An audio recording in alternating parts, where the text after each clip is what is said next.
Sweet.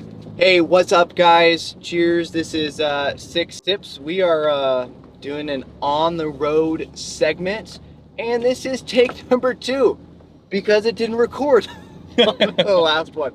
And that was we had a great conversation. Great before. conversation. You can't tune in, so you we're can't so tune sorry. in. Really sorry about that. No, but we are traveling. We are driving back right now from Illinois over to Indianapolis. We're in the land of Lincoln, if you know what that means. They both seem to claim him, so we're not sure, but we like him, so. They do both claim. Land of Lincoln. Land of Lincoln. Lincoln logs. Yeah, there were some logs here. There were some logs. Yeah. Also, forgive us, we look out the windows a lot. There's a lot of fall around us, and being from Phoenix, we don't see these gorgeous colors. Yeah. Ever. Actually, it's fantastic. It's there wonderful. is like red trees, orange trees, It's pretty great. yellow trees. We just see cactus. Yeah, we're used to seeing a lot of green and brown, so the orange and yellow is new for us. But So- today, we want to hit you guys with a conversation about innovation. Boom, boom. Boom, Yeah. boom. Boom, boom. In a couple areas, so we'll hit Yeah. on each of those. So we're gonna. Car needs service. Sweet. Not my Not job. my job. Rental car for the win. Not my job. Not my problem. Couple rental cars we had have just been like really. Yeah, kind of terrible. Yeah, it's okay. We're in a Buick this time, which is like comfy. Nice. The music, nice. Yeah. There's no music playing. Just kidding. Oops. Sweet. Anyways, But so yeah, we're talking about innovation today. Yep. We've really been wanting to discuss this for a while. We've felt that it is a much needed conversation. And there's been a lot of things put out by NFPA and all these other big fire contracting companies discussing, fire sprinkler innovation. So we're like, we fit right in there. Yeah. Why not discuss this? This is important.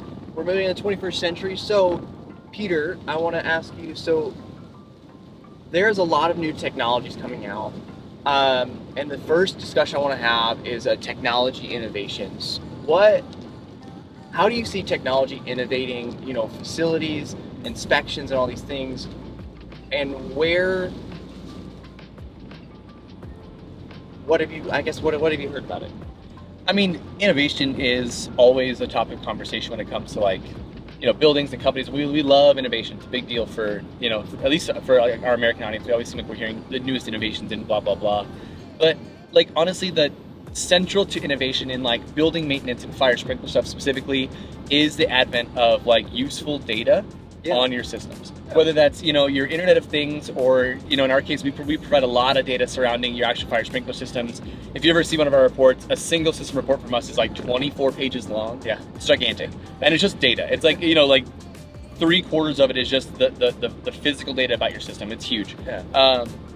But so data is the core of innovation right now. It's how do we get better information and more useful information about our buildings, our facilities, our different assets and systems in our buildings?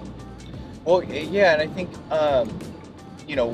NFPA has really been talking a lot or pushing even some more of these remote inspections. Yeah, remote totally. inspections are really interesting. And so with 2020 and everything that happened then and all this stuff, they're not being able to be in the building to do inspections because of COVID and all this, it forced innovation now to totally meet the demands of what the facility needed.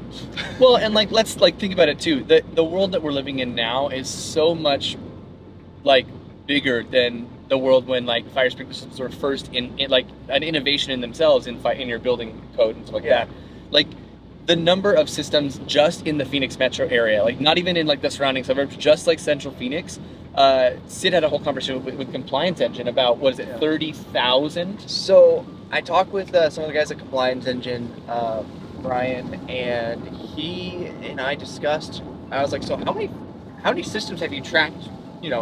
I guess globe or just in the United States. He's like, I can't tell you that so far. We don't know yet. We just started a lot of programs. He said, but honestly, Phoenix, where you're from, has a lot of development out there. We've had the program installed for 3 years, and in 3 years they've gathered that there's 30,000 systems. He said, I estimate there to be anywhere from 50 to 60,000 by the end of 5 years.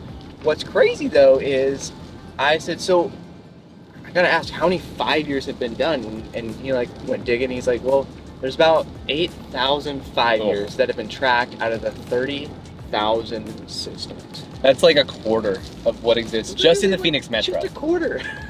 And like, I don't know, we meet a lot of like that's a pretty good number. That's pretty accurate, I feel like. Well, yeah, it is fairly accurate. A lot of folks I talk with are happy doing, 5 years a month. Right. Some maybe a little bit more, but 5 years have not been pushed. And so Right. what I've realized is like, okay, so you're telling me that like 3/4 of Phoenix is non-compliant potentially.